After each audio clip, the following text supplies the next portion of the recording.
আপনারা যারা চাঁদাবাজি করছেন দুই হাত জোর করে বলছি, এই 12 তারিখ পর্যন্ত আপনারা চাঁদাবাজি করবেন না। একটি দল তাদের নেতাকর্মীদেরকে বলছে 12 তারিখ পর্যন্ত কোনো চাঁদাবাজি করা যাবে না। তার মানে কি 12 তারিখের পরে চাঁদাবাজি করা যাবে? সুতরাং বাংলাদেশের জনগণকে আমরা বলতে চাই, তারা ক্ষুধার্ত শকুনের মতো বসে আছে। 12 তারিখ যদি কোনোভাবে নির্বাচনটা দিতে আসতে পারে, 12 তারিখের পরে আপনারা আর শান্তি পাবেন না। তারা দাঁতে ধার দিয়ে বসে আছে 12 তারিখের পরে চাঁদাবাজি, সন্ত্রাসী, লুটপাটের স্বর্গরাজ্য হিসেবে গড়ে তুলবে বাংলাদেশকে। সুতরাং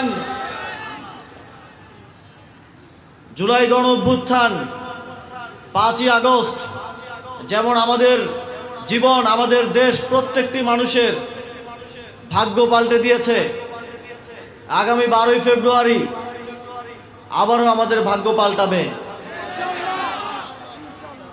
সেটা কি ভালোর জন্য পাল্টাবে নাকি খারাপের জন্য পাল্টাবে,